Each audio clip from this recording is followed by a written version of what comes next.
যেমন আমরা প্রতি বছর যেমন কুরবানি আসতেছে, আমাদের ডাসা দা ছুরি ধার দিয়ে কামারের কাছে নিয়ে যায়, এরকম আজকে এই কথাগুলো শুনলে হয়তো আপনার ওই ধার দেওয়ার মতন হবে, আমলগুলো করা সহজ হবে। অর্থাৎ ফেরেশতা মণ্ডলীর বিশেষ গুণাবলী সম্পন্ন মানুষের জন্য দোয়া করে। আমরা মানুষের মধ্যে কিছু মানুষ আছে তাদের বিশেষ গুণ আছে, আমরা চেষ্টা করব এই বিশেষ গুণের অধিকারী মানুষ হওয়ার জন্য। তার ভিতরে এক নম্বর কি আছে, আমরা কি করব, এক নম্বরে রাসূল সাল্লাল্লাহু আলাইহি সাল্লামের উপরে দরুদ পড়ব।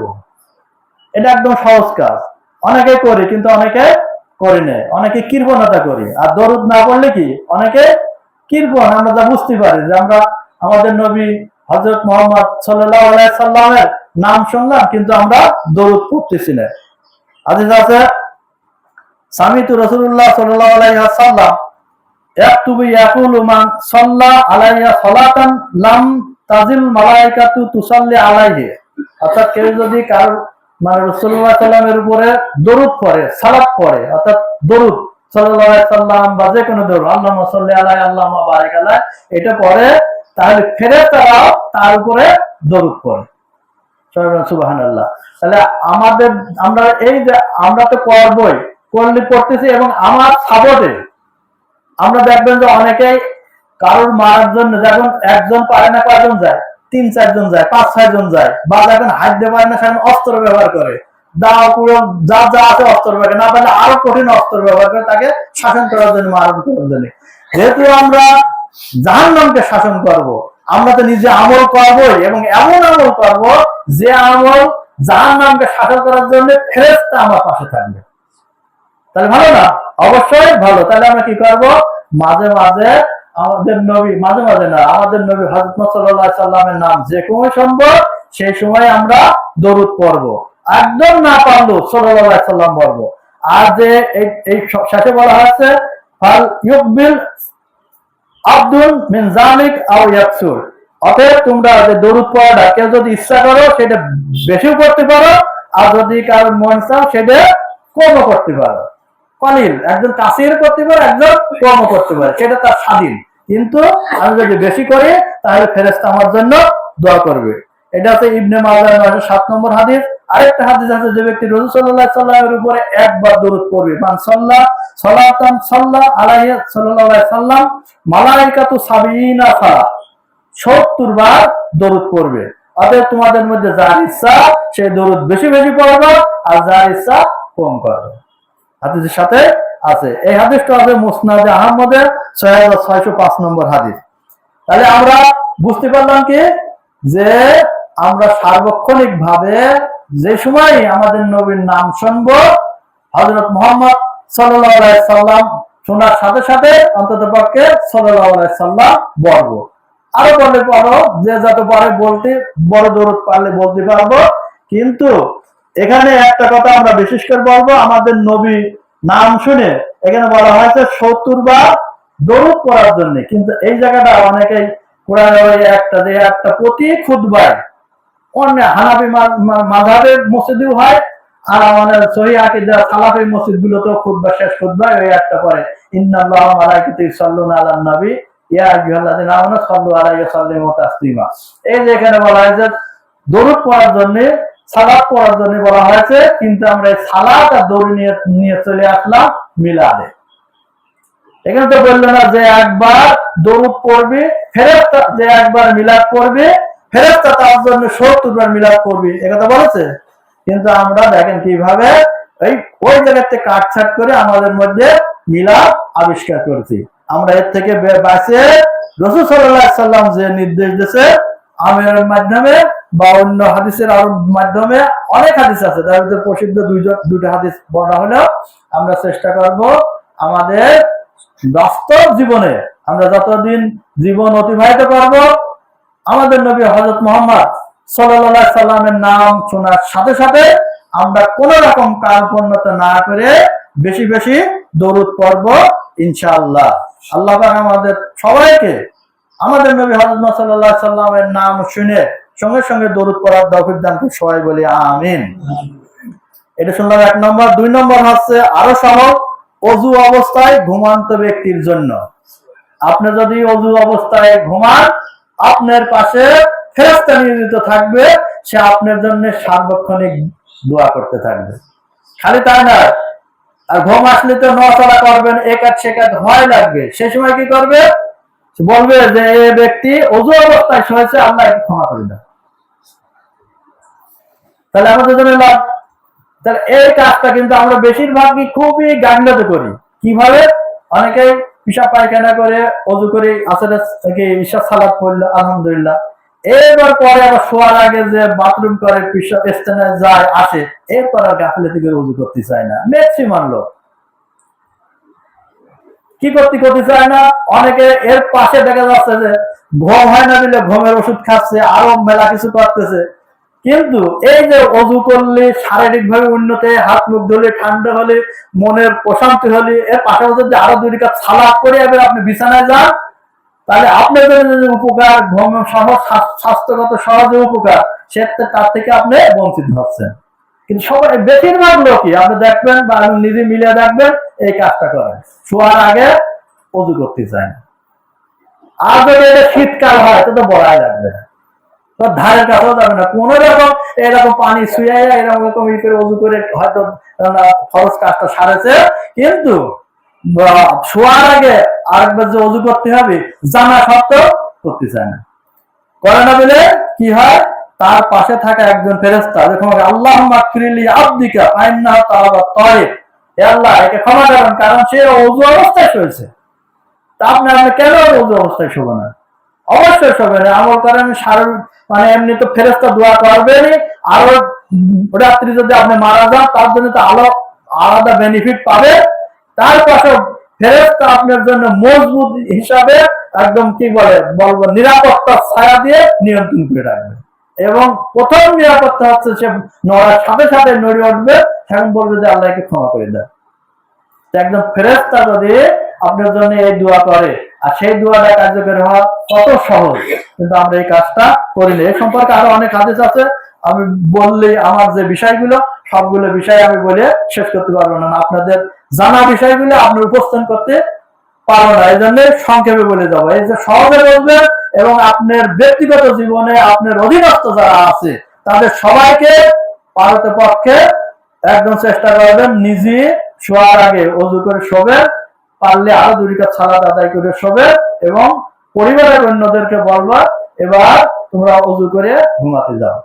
তাহলে তোমার ঘুম মনের প্রশান্তির জন্য যে ব্যাপারটা দরকার সেটা আপনি ওযু করার মাধ্যমে, সালাতের মাধ্যমে সেটা এসে যাবে। আপনি সিজদায় যাবেন, সমস্ত শরীর রক্ত নিচের দিক যাবে, ব্রেনে রক্ত যাবে, অক্সিজেন ব্রেনে প্রবাহিত হবে, ঘুমটা ভালো হবে।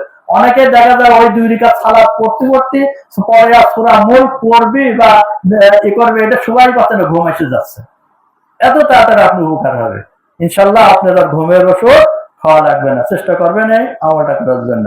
3 নম্বর হচ্ছে সালাতের জন্য অপেক্ষারত মুসল্লিদের জন্য, যারা এক সালাত আদায় করে আরেক সালাতের জন্য মসজিদে অপেক্ষা করে, বা এক সালাতে আদায় করে আরেক সালাতের জন্য মসজিদে কখন যাব মনের ভিতর আকুল থাকে, মানে মনের ভিতর চিন্তা থাকে, এই মনে হয় আজান হয়ে গেল। অনেকের জীবনে এমন ঘটনা ঘটে গেছে, রাত্রি শোয়েছে, উঠে ভয় দেখেনি, ওযু করে চলে যাওয়া গেছে, মসজিদে আজান হতে এখনো 1.5 ঘন্টা 2 ঘন্টা বাকি। এই হলো মসজিদের সাথে মুমিনের কলবের টান। অনেকের জীবনে এরকম ঘটে গেছে, আজান বুঝতে পারেন মনটা হয়ে গেছে, ফসে গেছে, দেখে যে আজান হতেই এখনো 1.5 ঘন্টা বাজে। এইরকম কর্মকাণ্ড নিজের জীবনে আসে যাবে যদি আপনি এই আমলগুলো, এই কর্মকাণ্ড করেন। আর এই কাজ যারা করে তাদের কি বলা হচ্ছে, আর আবি হুরায়রা রাদিয়াল্লাহু তাআলা আনহু ক্বালা আল মালাইকাতু তুসাল্লি আলা আহাদিকুম মা দাইমান ফিল মুসাল্লি আল্লাযী সাল্লি ফি মান তাহদাসু তাকুলু আল্লাহুম্মা গফিরলি আল্লাহুম্মা আরহাম। যে ব্যক্তি সালাত আদায় করে, বিশেষ করে ফজরের সালাত আদায় করে আরো খানিক সময়, যতক্ষণ তার ওযু না যায় ততক্ষণ পর্যন্ত কাতারে বা যে জায়গায় সালাত আদায় ওই জায়গাটা বসে থাকে, তাকে ফেরেশতা তার জন্য বলবে আল্লাহ মাগফির, আল্লাহ তাকে ক্ষমা করে দাও, এবং কি করবে আল্লাহুম্মা আরহাম, এবং তার উপর রহমত বর্ষিত করো। তার কি চাই, ফেরেশতার মাধ্যমে যদি আল্লাহর কাছ থেকে আমার জন্য রহমত আসে আর ক্ষমা আসে, আর কিছু দরকার আছে? আল্লাহ আশা করি আর কিছু দরকার লাগে না।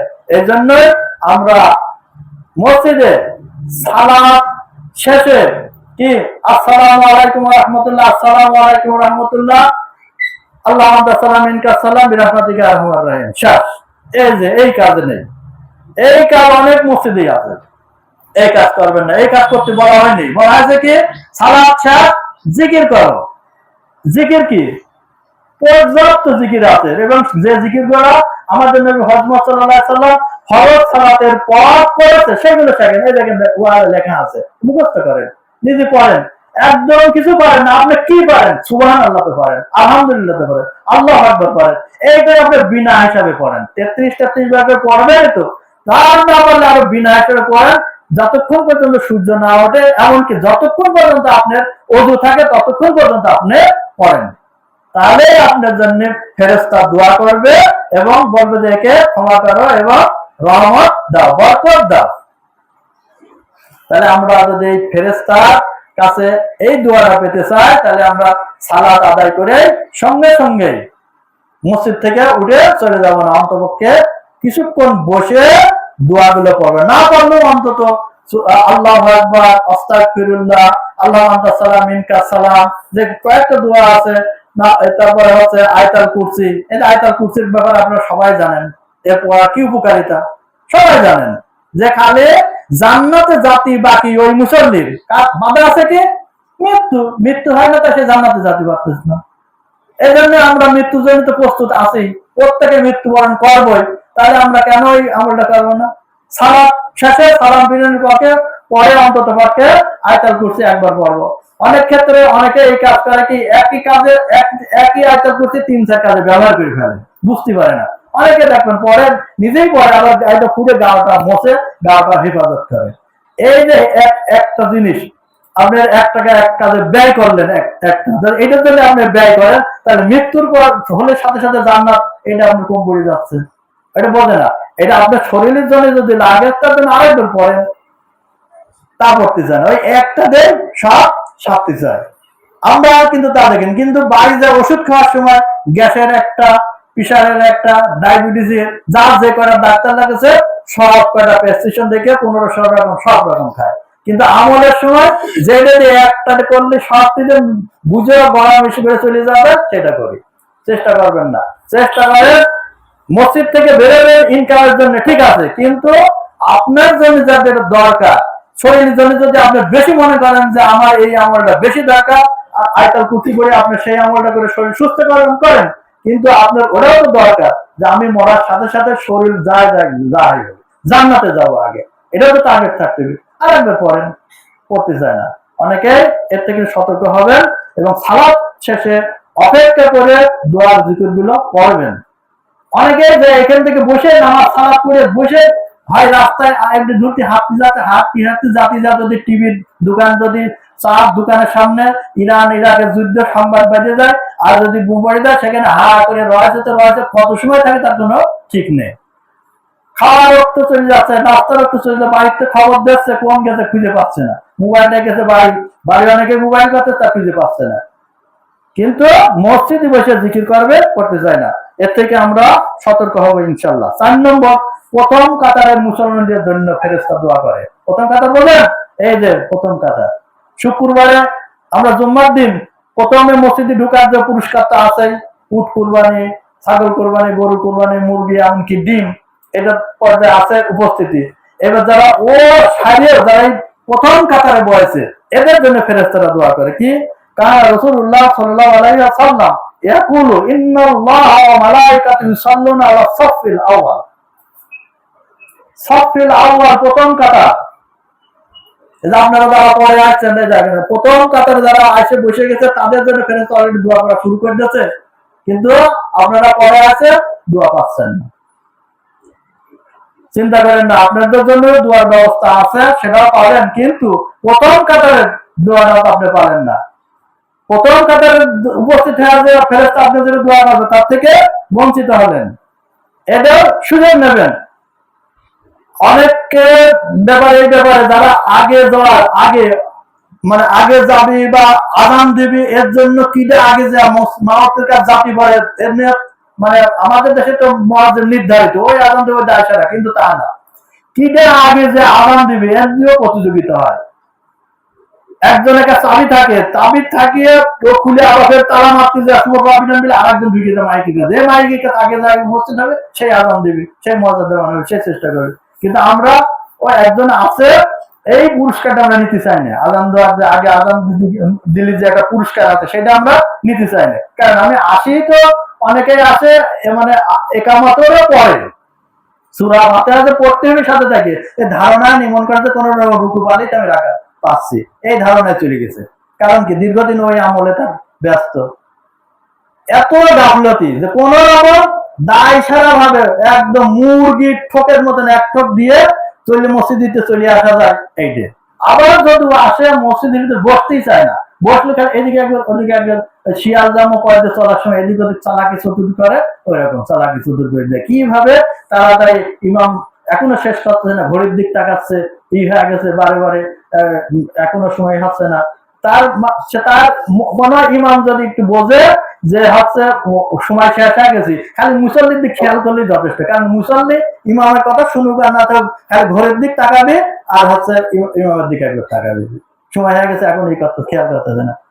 তাই কি খেয়ালটাই থাকে অন্যদিক, ওরকম হবেন না। আপনারা প্রথম কাতারে এসে বসার চেষ্টা করবেন, না হলে 5 নম্বর আছে কাতারের ডান পাশে বসবেন।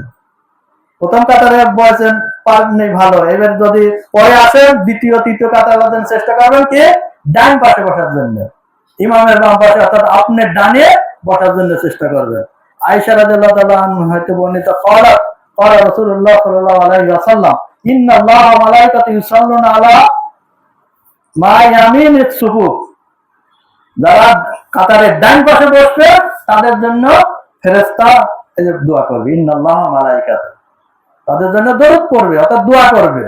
ফেরেশতা আমাদের জন্য দোয়া করবে, আমাদের জন্যই দোয়া করবে। তাহলে এই দোয়াটা পাতে হলে আমাকে অবশ্যই চেষ্টা করতে হবে প্রথম কাতারে, না পারলেও দ্বিতীয় তৃতীয় যদি হয় সেটা ডানির দিকে বসার জন্য। চিন্তা করবেন না যারা বামের দিকেও আছেন তাদের জন্য আর একটা হাদিস আছে, সেই হাদিসটা কি 6 নম্বর কাতারে পরস্পর মিলিয়ে দাঁড়ানো বা মুসল্লিদের জন্য মিলিয়ে বসবেন। যদি লাগিয়ে লাগিয়ে সাথে সাথে বসেন, একটার জন্য একসাথে লাগিয়ে লাগিয়ে বসেন, তাদের জন্য ফেরেশতা দোয়া করে। তাহলে আমরা যারা পরে আছি মনে করলাম যে সব থেকে একদম নিরাশ হবে, তা হচ্ছেন না। প্রথম যারা আছে তারা উপকার পাইল, এবং যারা পরে আছে ডানের দিক আছে তারা বেশি উপকার পাইল। এবারে ডানের পাশের থেকে যারা মিলিয়ে পরস্পর মিলিয়ে বসে থাকলো, গায়ে গায়ে লাগায় কোনো ফাঁক রাখলো না, তাদের জন্য কি এটাও আয়েশা রাদিয়াল্লাহু তাআলা হতে বর্ণিত হাদিস, ইন্নাল্লাহা ওয়া মালাইকাতাহু ইউসাল্লুনা আলাল্লাযিনা ইউসাল্লুনা সুবুবা ওয়া মান শাদ্দা ফুরজা রাফাআল্লাহু বিদারাজাত, যে ব্যক্তি কাতারের ফাঁক বন্ধ করে এবং আল্লাহ তার বিনিময়ে তার মর্যাদা বৃদ্ধি করে দেন। ফেরেশতারা তো দোয়া করে এবং এর বিনিময়ে আপনি যে গায়ে গায়ে লাগায় দাঁড়ালেন, কাতার সোজা করলেন বা ই করলেন, আল্লাহ আপনার এর বিনিময়ে কি করবেন, মর্যাদা বৃদ্ধি করবেন। কিন্তু আমরা সমাজে মর্যাদা বৃদ্ধির জন্য কি করি, ভালো গাড়ি কিনি, ভালো পারফিউম কিনি, ভালো পাঞ্জাবি, ভালো জামা কাপড় কিনি, যাতে মানুষ আমার সম্মান দেয়, মর্যাদা পায়। কিন্তু মর্যাদা ওইভাবে পারবে না। মর্যাদা হবে কিভাবে, আপনি মসজিদে আসবেন, প্রথম কাতারে বসবেন, নাহলে ডানে যারা বসে তার সাথে গায়ে গায়ে লাগাবেন, ফাঁক রাখবেন না, আল্লাহ আপনার মর্যাদা বৃদ্ধি করে দেবে এবং ফেরেশতা পাশাপাশি দোয়া করবে। তাহলে একই সাথে কত উপকার। আমরা চেষ্টা করব মসজিদে এসে প্রথমে প্রথম কাতারে বসতে, যদি কোনো রকম চান্স না পান, যার দ্বিতীয় কাতার ফাঁকা থাকলে ডানের দিক বসবেন, তারপরে যে আপনারা ব্যবহার বসবেন, তারপর দ্বিতীয় কাতার দিয়ে বসবেন। এইভাবে একত্রে মিলে সুন্দর সুশৃঙ্খল ভাবে বসবেন। এই সম্পর্কে আরেকটা আছে, তোমরা তোমাদের কাতার সোজা করো, এই কথা রাসূল সাল্লাল্লাহু আলাইহি সাল্লাম এই কথা 3 বার বলেছেন। এবং কিভাবে বলেছেন সেটা ইমাম বলে কিন্তু মুসল্লির দিক তাকাইয়া। আর আমাদের দেশে ইমাম তো বলে না, বলে মুয়াজ্জিন কাতা সোজা করে, ঘড়ির রক্ত সময় হয়ে গেছে, মুয়াজ্জিন বলেন কাতা সোজা করে, আর ইমাম দাঁড়া থাকে কাবার দিকে। কিন্তু বলবে একামত হয়ে যাওয়ার সাথে সাথে ইমাম বলবে হচ্ছে কাতা সোজা করে, তা সেটা মুসল্লির দিক তাকাইয়া, ওই কাবার শরীফের দিক তাকাইয়া না। এবং খেয়াল করবে যে মুসল্লিরা কাতা সোজা করছে কিনা, ফাঁকা বন্ধ করছে কিনা, ইমাম খেয়াল করবে। কিন্তু কিভাবে বলে আকিমু সুফুফাকুম সালাসা, 3 বার বলে কাতার সোজা করো, কাতার সোজা করো, কাতার সোজা করো, 3 বার বলে। আরবি বলে সুদ্দুল খালা, ফাঁক বন্ধ করো। আর এই কাজ যারা করবে তাদের কি হবে, দারজা বৃদ্ধি হবে এবং ফেরেশতা তার জন্য সার্বক্ষণিক দোয়া করবে। তা আমরা যেহেতু সালাত আদায় করতে আছি, এটা আল্লাহর একটা নির্দেশ, অবশ্যই আমাদের আসতে হবে। আসার পরে এই কাজগুলো করলে আরো অতিরিক্ত বোনাস সওয়াব পাবো, বোনাস কার্যকারিতা পাবো। তা আমরা অবশ্যই অনেকে আমরা মোবাইলে রিচার্জ করি, দেখি 49 টাকা রিচার্জ করলে এত এমবি ফ্রি, এটা অনেকেই জানে, এত করলে এতদিন সময়, আর এর সাথে SMS সব অনেক ফ্রি। তো এরকম আল্লাহ আমাদেরকে অনেক ইবাদত দিয়েছে, যে ইবাদত করলে একটা করবেন আর ওর সাথে অন্যান্য আরো সওয়াবগুলো ফ্রি পাবেন। এই সুযোগগুলো আপনারা নেবেন।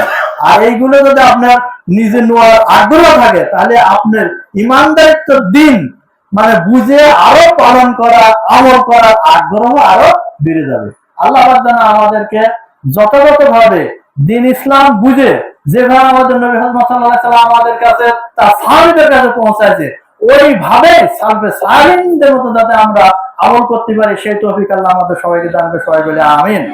7 নম্বর আছে ইমামের সূরা ফাতিহার শেষে আমিন পাঠকারীদের জন্য ফেরেশতা দোয়া করে।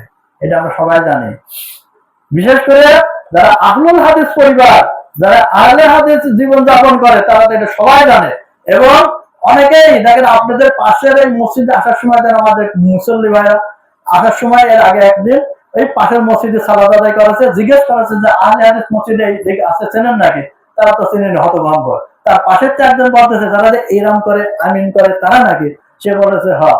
যে আমরা যে আলাদা যে এইরকম করি, অর্থাৎ তাকবীরে হাত উঁচু করি, আবার আমিন করি, আমাদের যে আলাদা একটা পরিচয়, আল্লাহর কাছে আমাদেরকে পুরস্কার আলাদা ভাবে পাবো ইনশাআল্লাহ। আর সেই পুরস্কারটা কি? ক্বালা ইমাম গায়রুল মাগদুবি আলাইহিম ওয়ালাদ-দাল্লিন ফায়াকুলু আমিন। যদি আমরা সবাই আমিন বলি, ফাইন্নাহু মান ওয়াক্কা ক্বালা আল মালায়েকাতু গুফিরা লাহু, ফেরেশতা তাকে বলবে যে তাকে ক্ষমা করে দাও। আবার কি বলবে? মা তাকাদ্দামা মিন যামবি, তার পূর্ববর্তী সব গুনাহ ক্ষমা করে দাও। তাহলে কি আমি আমিন বললাম আর ইমামের আমির সাথে মিলে গেল, আর যদি ফেরেশতার আমির সাথে মিলে যায় তার জন্য সেটা আরেকটা হাদিস আছে, সেটা হচ্ছে তার সবকিছু ক্ষমা করে দেওয়া হবে। তাহলে আমরা ক্ষমা পাচ্ছি কত, কিন্তু আমরা এটা গাফেল। আর বললেও যে সে বললো কিনা, যে পাশের একজন শুনে ফেলবে বা এইভাবে বলে তো নাই। বিশেষ করে আমরা আহলুল হাদিস পরিবারের লোক যারা আছি, সেই জায়গায় যেখানে নিজের এক কথায় পিঠ বাঁচে, এমন জায়গায় ইসলামে বলে আমি, আর ইরাই যখন অন্য মসজিদে যায় এদের মুখও বন্ধ থাকে। তা আল্লাহ পরীক্ষাটা আমাদের ওই জায়গাটায় নেয়। আপনি বলুন যে কে আমিন বললো, এমন আপনার জীবনে তো ঘটে নাই, কারণ আগে হইতো। বাংলাদেশে এখন এরকম খুব কম। একজন যদি আপনি যে কোনো মসজিদে আমিন জোরে বলেন, কে বলবে না কে পিছনে আমিন বললো, দাঁড়াও, আগে বলতো 10-12 বছর আগে। কিন্তু এখন ইদানিং অতটা পর্যায়ে এখন যায়নি, কারণ অনেকের ঘরে এই দাওয়াতটা পৌঁছে গেছে যে হাদিস আছে, সে আমল করে না, মত থাকে, কিন্তু ওইভাবে যেখানে খুব কড়াকড়ি মানে কোনো আহলে হাদিসকে ঢুকতে যায় না, সেই জায়গায় হয়তো বলতে পারে। কিন্তু যেখানে সবাই ঢোকে, কিন্তু এখন বেশিরভাগ বড় বড় মসজিদে আপনি যদি 100 জন নামাজ পড়ে অন্তত 5 জন হলেও পাবেন জোরে আমিন বলা লোক, কিন্তু তাও তারা জোরে বলতেছে না। এমন বলে যে তসবিহ থেকে সামান্য একটু কোনো রকম নিজেই বোঝে, ইমাম বা অন্য আর পাশের লোক বলবি, মসজিদ গম গম করে আওয়াজ হবে, সেইভাবে তারা বলে না, বা আমরাই বলি না। এই জন্যই আমরা সতর্ক হব।